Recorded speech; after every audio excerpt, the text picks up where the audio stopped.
Naway ang bago ng aming mamutari sa aking isip na ng aming ay bang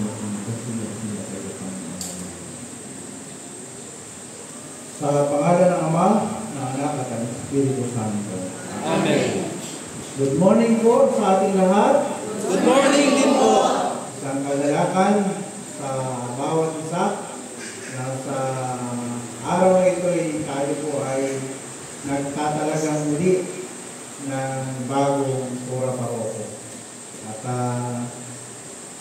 sabihin natin kay Father Andin na, Father, welcome back. Ito yung sabihin, Father, welcome back. Father, welcome back.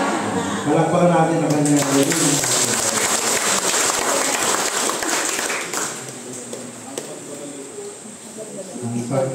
Sabi ni Father Randy ang pag-ibig. But anyway, si Father Randy po ay ito yung unang formal na nabigay. Dami ng soro kay priest lang itong si Father noong mga nakaraan siya maatay dito.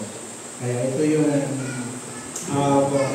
kauna-unahan pa rin niya na pagiging isang pura paroko ninyo ayon sa itinakda ng ating Constitution and At maganda na tingnan, Father, yung mga ibinigay namin simbolo sa iyo. Lagi mong tandaan na iyon ang dahilan kung bakit ka pare. Simulan natin sa Biblia. Biblia na sumisimbolo ng pundasyon ng pagiging Kristiyano natin. Lagi mong tandaan yung salitang pinaka. Pagpare ka sa isang komunidad, pinakailangan mong pagsumikapan na ikaw ang pinaka.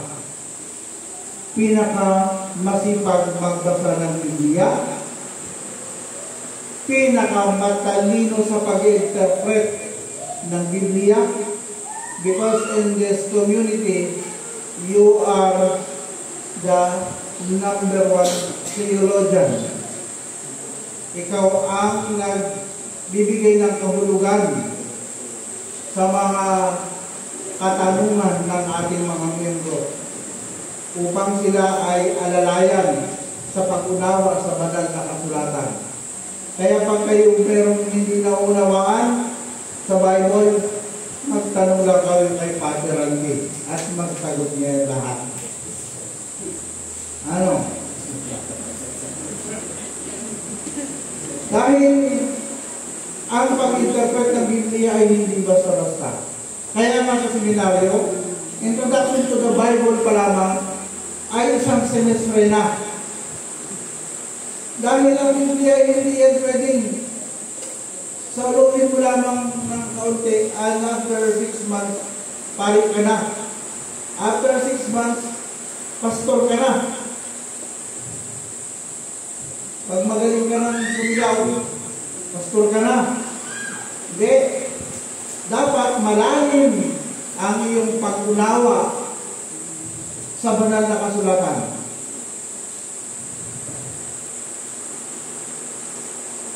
Isal, nagpapaalala ang langis, isal, langis, tinapay, alak, tubig. Nagpapaalala ito ng iyong basic na gawain bilang isang pari. Nasa pamamagitan nito ay buong sipag, buong tiyaga, no? Na isinasagawa mo ang banal na misa ng may malalim na kahulugan at pagmamahal sa iyong puso.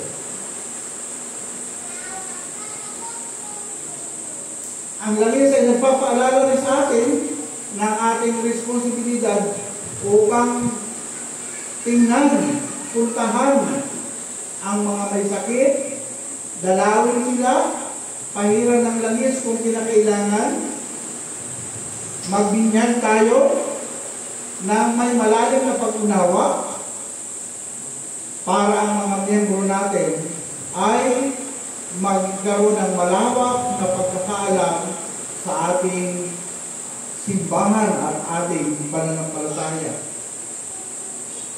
Ang kopya ng Constitution ng Canon, nasabi dito, naway patuloy kang mamahala sa katuloy kaulad ng Iglesia. Ang pare ang pinaka number 1 administrator ng parokya. Being the alter ego of the bishop. Actually, ang bishop ang general supervisor ng lahat ng parokya ng isang diocese. Pero in the absence of the bishop, nandyan ang pare. Kaya mapapansin ninyo sa opisina, bakit walang table ng bishop? Because when the bishop is there, yung table ni Father, yun ang table ni bishop. Kaya kapag si bishop ay dumating at nag-meeting ang council, the bishop should take over the position of the parish priest as the presiding officer. Kaugnay nito ay yung pusong inihahabilin sa iyo ng iyong obispo ang kapamahalaan, general supervision sa parokya dito. Pangalagaan ang mga miyembro kapag meron kang nababalitaan na medyo nangihina at nanglulupay-pay, sugod to the rescue agad si Father para sagipin ang medyo nalulunod na mga miyembro na unti-unti ay pinaniniwala ng ibang sekta para sila kanilang bautismuhan at kunin. General na pangalaga, mga minamahal na kapatid. Nabanggitin yung himnaryo. Ikaw ang magtatakda. May kapangyarihan mga choir. Maganda rin kayo magtatanong kay Father. Maganda na ang inaawit ay contextualized, connected sa mga pagbasa. Kaya maganda na merong good relationship si Father at ang kanyang choir. Para makatulong sa mensahe pala ng awitin, nakatutulong na ito sa mga nakikinig. Maganda rin tingnan ang binasa natin sa Banal na Ebanghelyo. Napakaganda. Ito ay tungkol sa tagpo ng ating Panginoong Kristo at ng kanyang mga alagad sa pamumuna ni Apostol Pedro, na kung saan sila ay maghapon, magdamag ng nagtataan ng lamba. O tama-tama, malapit tayo sa dagat. Pero wala silang mahuli. Ay sabi, ay, kami matagal na nung nag-ano din, ay wala kami mahuli. Ano ang utos ang ating Panginoong sa Kristo? Medyo lumang-laot ka. Go, ito dali. Pag nakalaot-laot ka na ng konti, ihulog mo na ang iyong mga lambat. Nang maihulog ang lambat, abay, hindi magkamayaw sa dami ng huli. Iba't ibang isda siguro ang nandun. Talaga naman, anong sarap waring ihawin. Pag marami ay, pag sobra-sobra pa anong sarap sa ingin sa atin. Ano ang magandang mensahe ng tao bilang isang lingkod ng simbahan, bilang isang pari? Nagpapaalala ito sa ating lahat na huwag tayong ma-confine or makontento sa mga bagay na darating lang sa atin. Huwag tayong maging pare sa four corners lamang ng ating simbahan.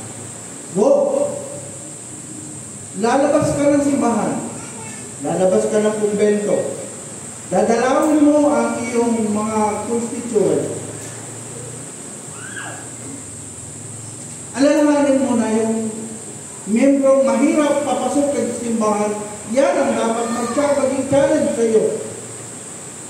Dahil yung mga taong mahirap paniwalain simimba, pag yan ay naakit mo, sila naman yung mga taong mahirap palabasin sa simbahan. Ay kung yung mahirap na pasimbahin nila pasimbo mo, ay lalo pa kaya yung mga dating nandiyan, mas lalo sila magiging masipag. Go! Sa seminaryo, we were training activities like this. Yung family ministry. Sana'y bago matapos, siguro na may bago matapos yung 5 taon ni Father, lahat siguro ng kasulok-sulokang bahay dito sa sakop ng parokya nito'y napuntahan ni Father ng marami ring beses. Yung mga nandyan na hindi sumisimba, pag si Father ay laging bumibisita dyan, mahihiya yan. Ay, ang kapal naman ako. Ay, nakalimang punta na din si Father ay hindi pa ako nakaisa. Subuki Father. Purbahe. Akin sigurado, mahihiya yan. Pag nahiya yan, may 2 kilong isda. Pag sila'y taga-tabing dagat. Pag taga-bundok yan, pag nahiya yan, may 2 amute, gunay. Ay, ang ginhawa ng buhay. Ang sarap ng buhay. Diba? Malusog pa. Nakapag-exercise ka na, naging malusog pa ang katawan mo. Yan ang benefit ng pagiging malapit natin sa ating mga miyembro. Balik tayo sa salitang pinaka. Sa komunidad, ikaw din ang pinakamasipag dumalaw. Ikaw din ang pinakamakulit. Ano na si Father? Sabi ko na masimba ako ay inulit-ulit. Okay lang. Kasi by that ay mapipilitan ka na maging aktibo sa simbahan. Maganda rin tingnan yung sa salitang pinaka, yung ikaw yung pinaka mapagpakumbaba, ikaw yung pinaka mabait. Kaya maghanap na kayo ng pinaka mabait na tao dito sa iyo. Si Father Andeo. Ha? Maghanap na kayo ng pinakahambog na tao dito sa iyo. Si Father Andeo. Dahil ang pare ay inaasahan na siya ang pinaka. Siya ang mangunguna sa mga bagay na dapat aglayin ng isang mabuting Kristiyano. Sunod na punto naman mga minamahal na kapatid. Kung may pinaka na nangunguna sa komunidad na ito, kayo naman ang pinaka masunuring mga mananampalataya. Pinaka-supportive na mga kasapi ng iglesia. Meron tayong kasabihan, it takes two into tango. Hindi pwedeng maging maunlad ang parokya ito kung hindi nyo sa tutulungan si Father. Nangunguna kami. Pero sana, kapag kami humakbang, kasunod na namin kayo. Ang hirap-hirap sa puso. Nasa aming maraming hakbang, pag dito namin, wala kaming kasama sa likuran. Ang simbahan ay mananatili dito hanggang sa katapusan ng mundo. Kaming mga obispo, mga pare, lilipat kami pagdating na araw. Please, take care of this church. Mamanahin ito ng mga apo ninyo. Please take care of this church sa pamagitan ng pagiging aktibo ninyong kasapi, mga mananampalataya. Hindi namin hinihingi na ubusin ninyo ang kayamanan ninyo para itulong sa iglesia. Ang hinihingi lamang namin ay ang inyong sama-sama at aktibong suporta. Kapag kayo sama-sama na nagbibigay, hindi mabubugbog yung mga mamilan-milan na palaging nagkakaloob. Kaya minsan, may mga mayayaman na sumusuko Kapag sa isang komunidad, tatatlo yung mayaman, sumusuko din sila. Dahil ang sinusulisita ay siya lang siya. Diba? Pero kung lahat kayo yung bibigay, ipagpalagay na dito sa iyo ay merong 1,000 mga kasapi ng IFI. Paano din na natin 500 na lang, brother? Yung 500 na yan, magbigay lang ng piso sa pupilon. 20 piso sa kada linggo. 500 times 20. Aba, ilan na? Okay mo, hindi ko kaya masyado. Ha? 10,000? Gawin mo? Linggo-linggo? May 10,000 ka, brother? Di may 40,000 ka na sa isang ano? Wow! Kinakailangan ba natin humingi na 10,000 sa mayaman? No. Yung maging mayaman, magbibigay din ng 20. Mag-e-extra pa yan. Pero hindi natin siya bubugugin. Dahil ang pagkakaloob dapat ito ay communal act. Giving is our communal responsibility. Hindi ito responsibilidad ng mga may pera. Responsibilidad natin lang. Dahil ang kaligtasan ay para sa ating lahat. Hindi para sa mayayaman lamang. Hindi para sa Paris County lamang. Para sa ating lahat. Para sa ating labubuhay. Kaya sana, ma-challenge tayo. Lahat ng mga agnipayanong buhay. Mula sa isa bata, matanda, dapat sila ay merong pledge. Ang pledge ay hindi nagsasabi ng 10,000, 20,000, 1,000, 500. Basta ikaw ay continuous na nagkakaloob. Continuous mo rin binubuhay ang ating simbahan. Mga minamahal na kapatid, ito yung isang bilin sa ating lahat. Na patuloy tayo magkaisa kung gusto natin na merong marating ang ating iglesia. Naway patuloy tayo basbasan, pagpalain ng Panginoon at ibuhos sa atin ang espiritu ng mahusay na pangunawa upang tayo ay maging karapat-dapat palang araw sa pagkamit ng buhay na walang hanggan. Sa pangalan ng Ama, ng Anak, at ng Espiritu Santo. Amen. Magsitayo po ang lahat at ating sabihin ang sumasampalataya.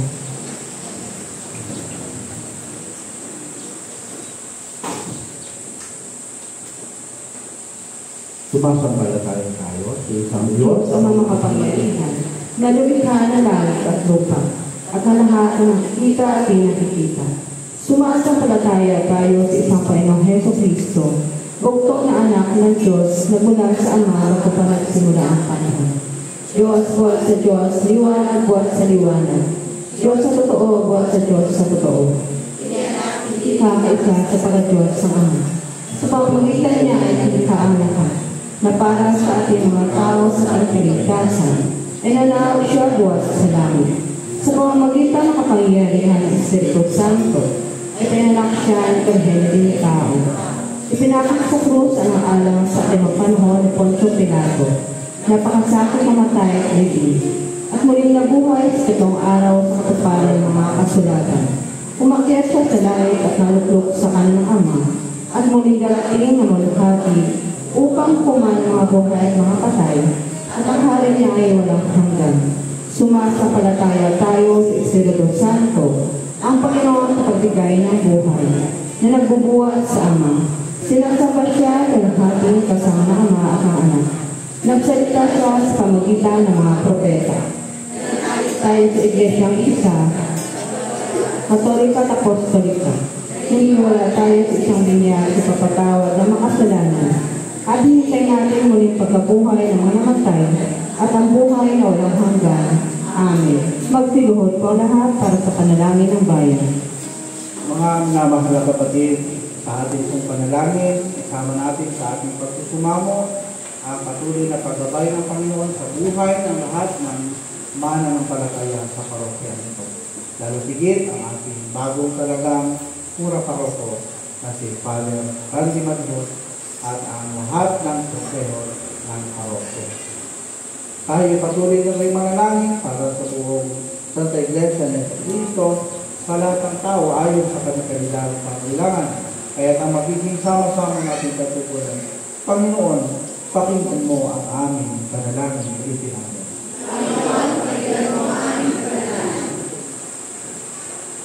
Idinadalangin namin ang iyong banal at pangkalahatang iglesia, lalong-lalo na Iglesia Filipina Independiente sa bayan ito. Puspusin mo ito ng katotohanan, pagkamatwid at kapayapaan, at ipahintulot mo na lahat ng nagpapahayag ng iyong banal na pangalan ay magkasundo sa katotohanan ng iyong banal na salita at sama-samang mamuhay sa pagkakaisa at pagmamahalan. Kami nananalangin.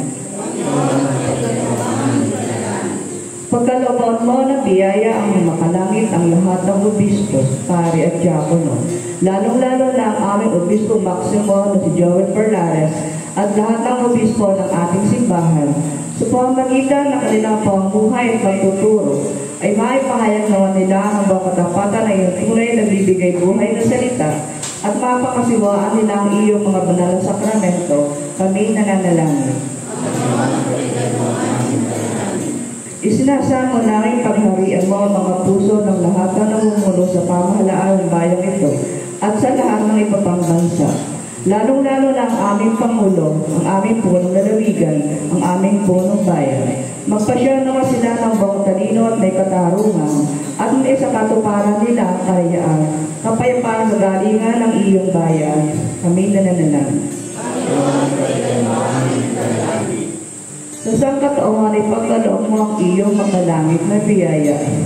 At sa kongregasyon nito, hindi natanggapin naman nila ang iyong banal na salita nang may kababaang loob at masunurin puso at paglingkuran ka na may matapat na lahat ng araw ng kanilang buhay. Kami nananalangin.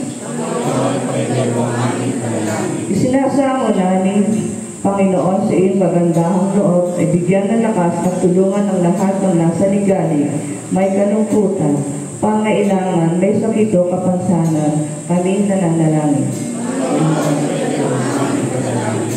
Inaalaala namin, Panginoon, sa iyong harapan ang iyong mga lingkod na sa kabilang buhay na sumasampalataya kay Kristo. Isinasamo namin ipagkaloob mo sa kanila ang ganap na kapayapaan, kaligayahan, katahimikan sa piling mo at ang patuloy na pagyabong sa pag-ibig at paglilingkod sa iyo. Kami nananalangin. Pinupuri namin ang iyong banal na pangalan para sa lahat ng iyong mga santo. Pagkalooban mo kami ng biyaya upang kami makasunod sa kanilang mabubuting halimbawa at makarating nawa na kasama nila sa iyong banal na kaharian. Kami nananalangin. Tugunin mo ang aming mga panalangin, ang alam sa kanya na lagi ng buhay, upang magdalitan para sa amin. Siya na iyong anak at aming nakapagligtas na sa Yesu Cristo. Amen. Magsitayo po ang lahat. Mga minamahal na kapatid, tayo po ang katawan ni Kristo.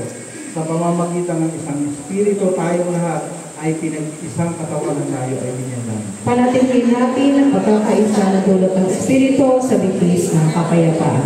Ang kapayapaan ng ating Panginoon ay lagi nawang sumainyo At sumainyo din. ibigay ang bagay ng kapayapaan sa bawat isa.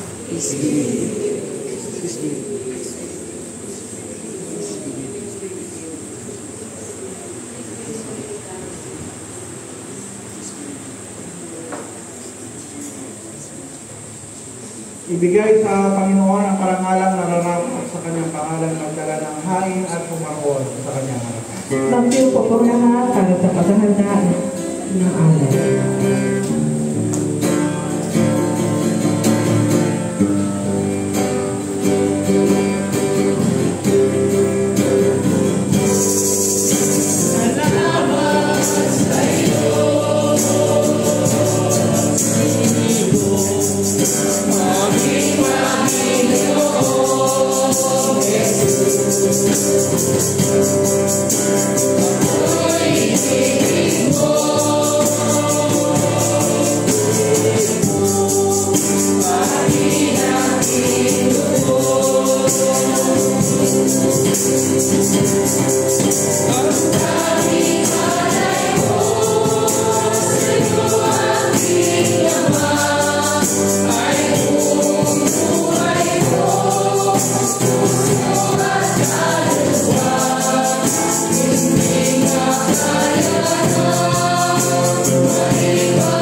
Halalang manalangin, maway Diyos, ipinagkalito sa amin ang lahat ng bagay, ay sa ganaan, ay pinagkakalit sa amin ang iyong biyaya at ang aming pangailangan, kami na iyong mga mapagpito Lingkod, nag-aalay sa iyo. Itong mga kabisa na ang pagkaman ng Panginoon sa lahat ng iyong kawaan. Amen. Wala hanggang Diyos, tinutuko mo ang buti at malalim yung ginawa namin at sinapay nito. Inaalalayan ko sa iyo upang sa amin magkain ng buhay. Ipagkaloob mo na kami tatanggap nito ay magbuklod sa bigis ng pag-iibigan. Amen.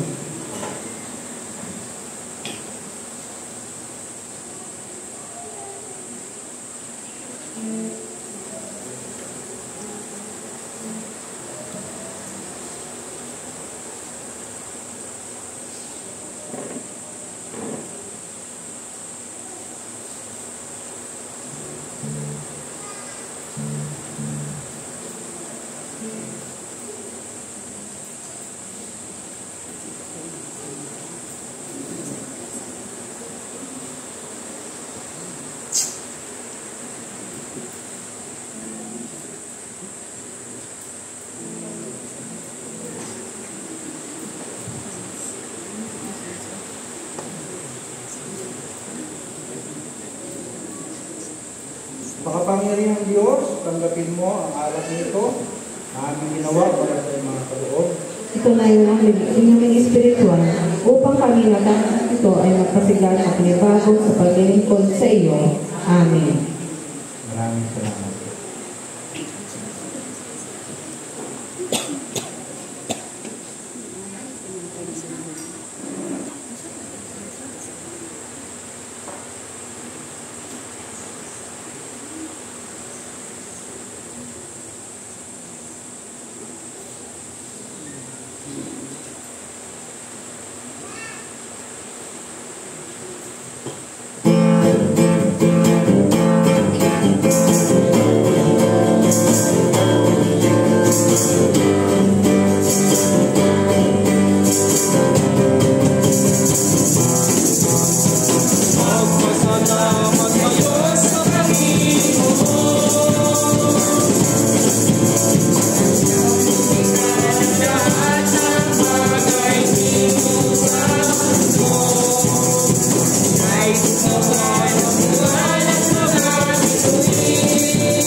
Mga minamahal na kapatid, ang banal na sakripisyo nito ay ating ikalataas bilang papuri sa Panginoon. Kasama ang ating panalangin na patuloy ang kanyang banal na espiritu ang siyang sumama sa ating lahat ng araw ng ating buhay sa parokya nito. Kay Father Randy at lahat ng membro ng konseho at mananampalataya para sa patuloy na masaya at mamahalan at punong-puno ng kahulugang paglilingkod dito sa parokya nito ng Birhen ng Sinamala. Kaya manalangin po tayo mga kapatid upang ating mga hain ay maging karapat-dapat sa Diyos amang makapangyarihan.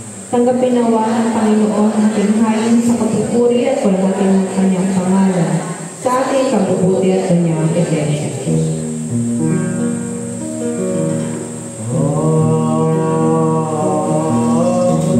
Ang loob ng Panginoon ay manatiling walang hanggan sa mga may takot sa Kanya at ang Kanyang pagkawalik sa isa.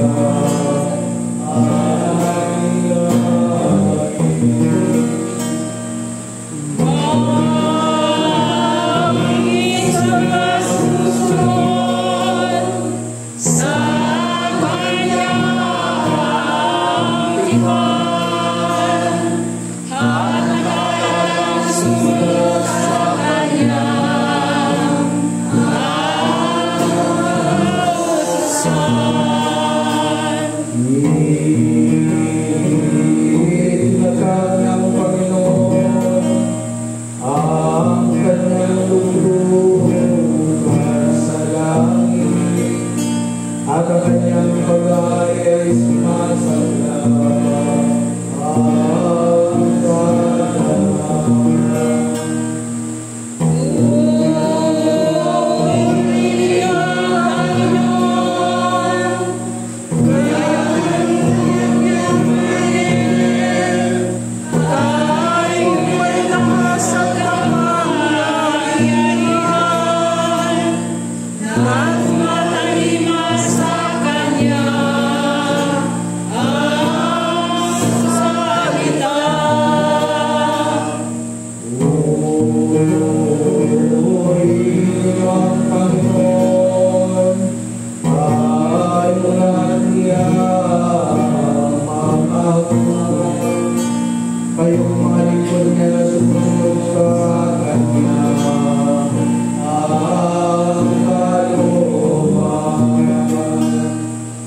uri na.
ay dinuglugi kami bilang isang bayan at bilang pamilya upang ituro sa akin ang kabanalan, pananampalataya at pag-ibig sa bawat isa.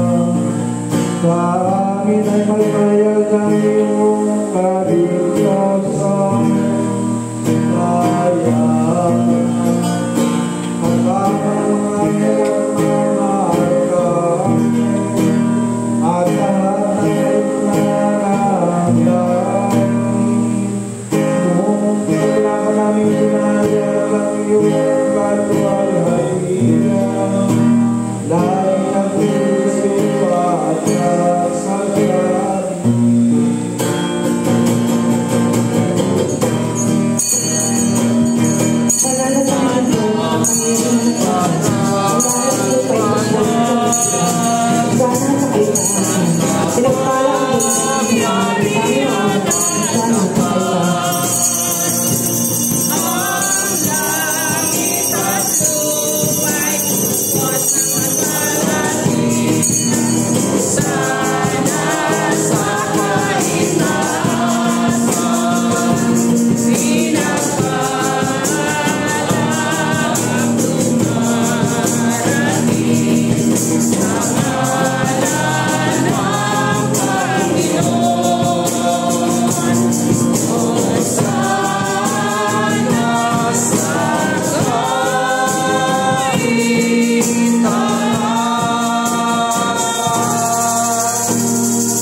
Lahat ng kaluwalhatian sa iyo, Diyos, na makapangyarihan, amang makadangi, ng dahil sa iyong pag-ibig at kawan, ay pinagkaloob mo ang bugtong anak na sa Yesu Kristo upang maging tao na tulad namin at magdanas na mamatay sa krus para sa aming katubusan. Doon ay kanyang ginawa sa pamamagitan ng isang pag-aalay ng kanyang sarili, ang isang buo at ganap na hain para sa buong sanlibutan, at kanyang inilatag at inuutos sa amin yung pagpatuloy ang isang pagunitan sa kanyang mahalagang kamatayan at hain hanggang sa kanyang pagdating.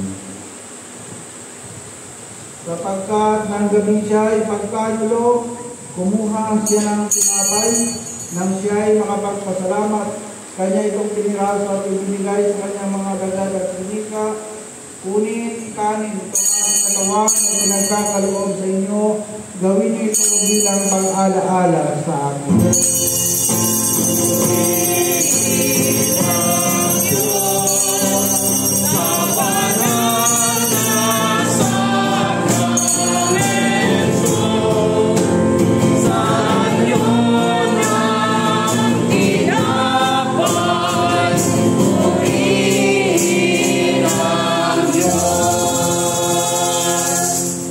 Matapos ang hapunan, kinuha niya ang kalit. Nang siya ay makapagpasalamat, ibinigay ito sa kanyang mga alagad at sinika. Inumin ninyo ito kayong lahat, sapagkat ito ang kalis ng aking dugo. Dugo ng bawat walang hanggang tipan ay binubuhos sa inyo at para sa marami, sa ikapagpapatawad ng mga kasalanan. Sa tuwing inumin ito ay gawin bilang pag-alaala sa akin.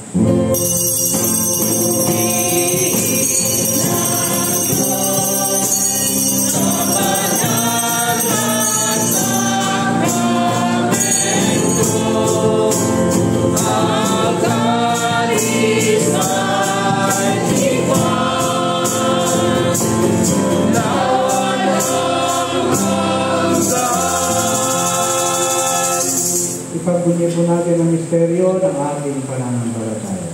Si Kristo ay namatay, si Kristo ay muli nabuhay, si Kristo ay muli nabuhay. Si Kristo ay muli tayo,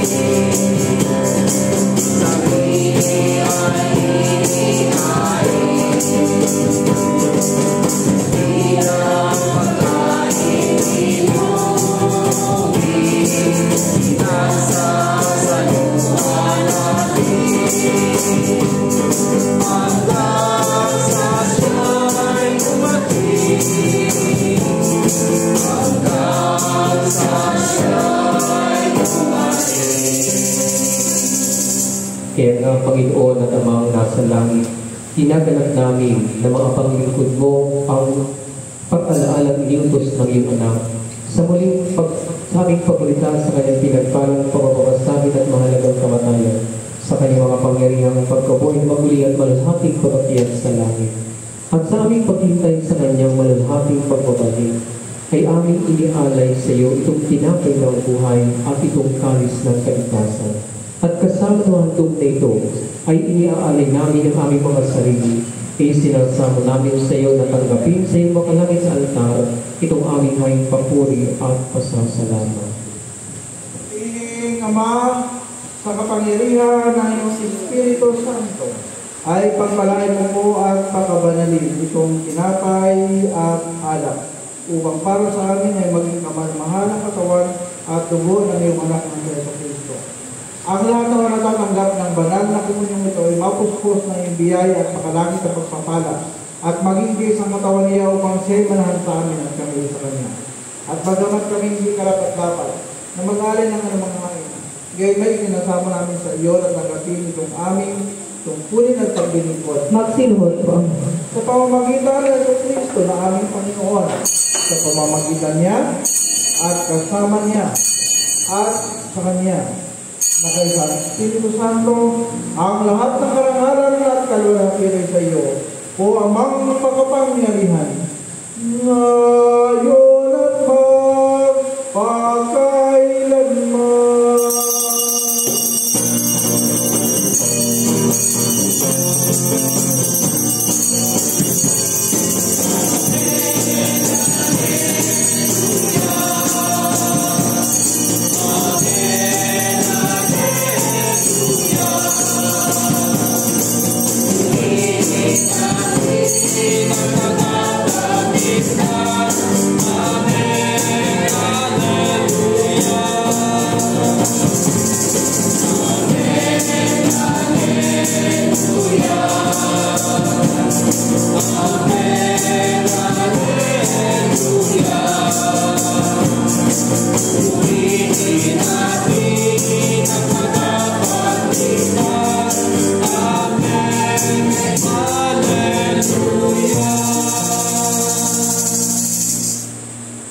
Mga kapatid, sulat ay iluusahan na ating dahilang tagapagligtas na sa Yesu Cristo. Buong kapakubabaan mo natin awitin. Magsitayo po.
Sama-sama sa pagkat sa'yo na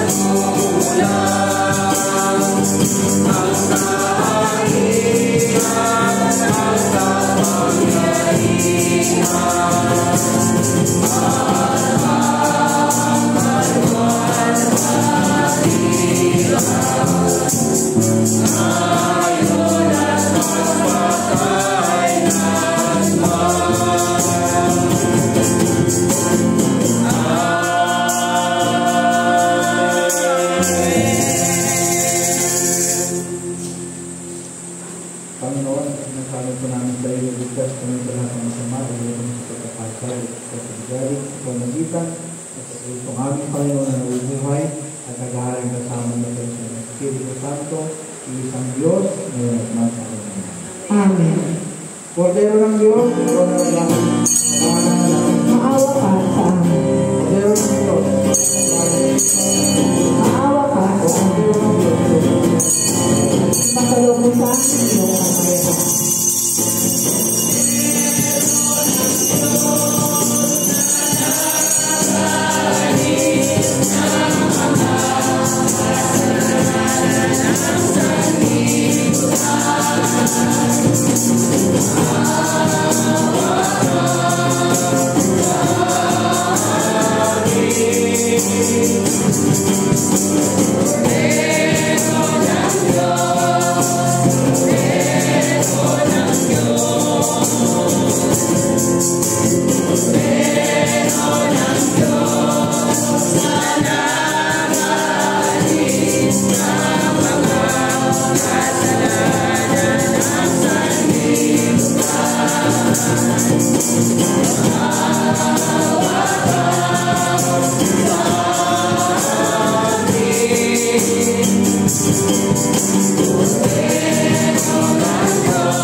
dumudulog kami sa iyong hapak. Naway Panginoon, na hindi natiwala sa nangyayari para tuwid, kundi sa iyong marapit na kilang awa. Hindi kami karapat-dapat mamulot ang mamungo sa iyong hapak. Subalit ka sa iyong pagkahuwi.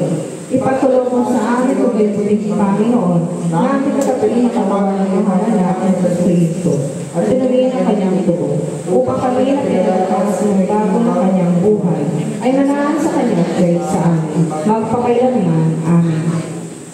Mga amin na mahal, kapatid, ito po ang kaloob ng Diyos para sa bayan ng Diyos. Kunin-kunin niyo ang mga ito sa pag-alaala na ibinibigay ni Kristo ang kanyang sarili para sa inyo. Tanggapin niyo po siya sa inyong mga puso sa pamagitan ng pananampalataya na may kasal.